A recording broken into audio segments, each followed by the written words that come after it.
on va voir quelque chose d'un peu plus subtil pour essayer de comprendre un peu mieux les fractions. Par exemple, essayer de représenter une fraction.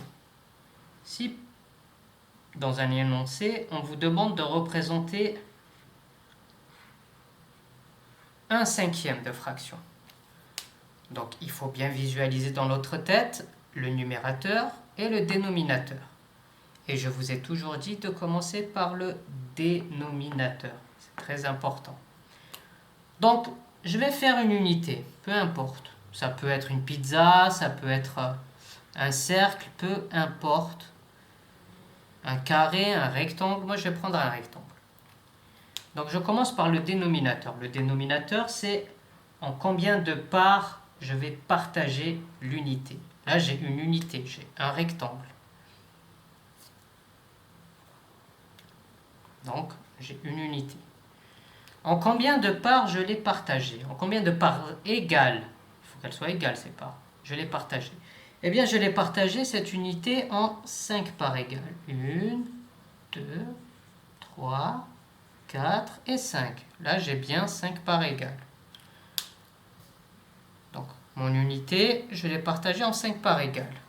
Maintenant que j'ai fait le dénominateur, je vais passer au numérateur. Combien de parts j'ai choisi? Eh bien, j'en ai choisi une. Donc, j'en prends une au hasard. Hein. Ça peut être celle-là, celle-là, celle-là. Ben, tenez, on va prendre celle-ci. Voilà, j'ai représenté 1/5. 1/5 de l'unité, c'est cette partie coloriée. J'aurais pu très bien colorier une autre part. Hein. Mais il faut en colorier qu'une seule. Donc, j'aurais pu prendre celle-ci aussi. Ça aurait été tout à fait juste.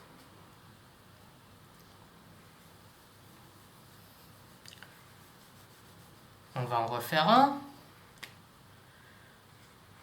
2 quarts. Si je veux représenter la fraction 2 quarts, cette fois-ci, je vais prendre une pizza comme unité.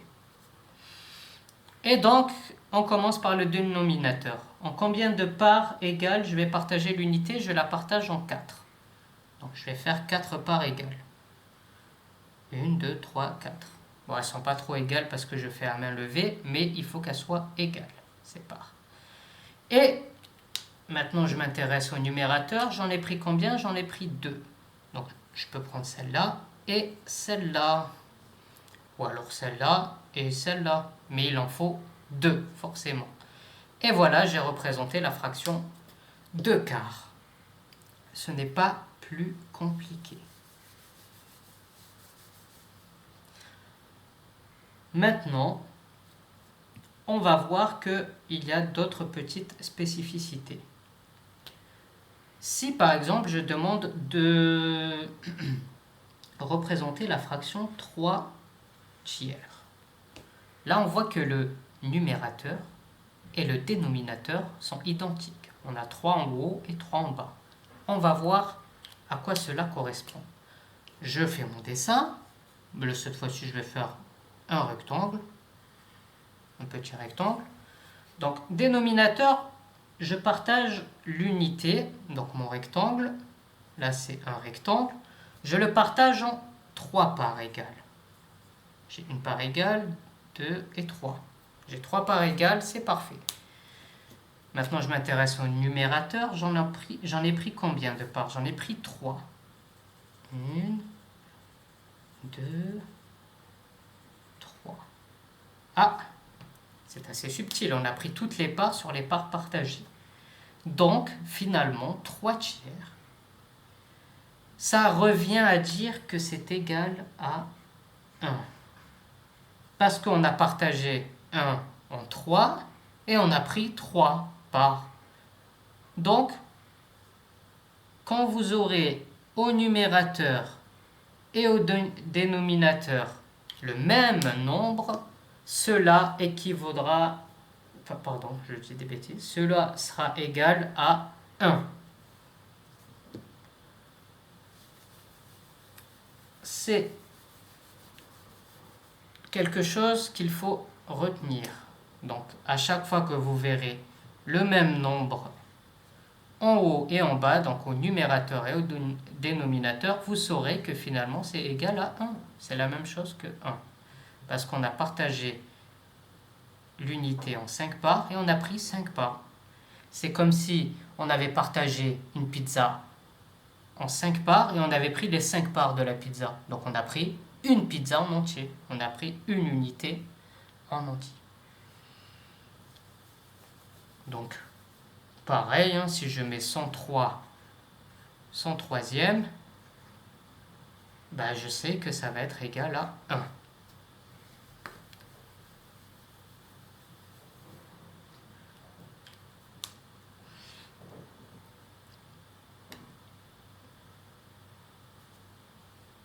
Donc, on a vu que lorsqu'on a au numérateur et au dénominateur le même nombre, cela équivaut à 1. Maintenant, on va voir quelque chose de plus subtil. On va prendre 5 tiers, par exemple. Hop. Et je vais voir pour représenter cette fraction. Donc, on commence toujours par le dénominateur. Hop. Je vais faire des rectangles cette fois-ci. En combien de parts je partage l'unité? Je la partage en 3. Je partage en 3 parts égales et je dois en prendre 5. Donc j'en prends 1, 2, 3. Ah, ben, je ne peux pas en prendre d'autres. J'ai une unité et j'ai pas réussi à prendre mes 5 parts. Alors pour ça, c'est simple, on refait la même unité. On la repartage en 3 toujours. Et il m'en faut 5, donc j'en prends 2 autres. Voilà, j'ai représenté 5 tiers. J'ai partagé à chaque fois l'unité en 3 et j'en ai pris 5. Ok? Donc, finalement, 5 tiers, c'est pareil que une unité plus 2 tiers. Ok? Ça, c'est la même chose que 1 plus 2 tiers.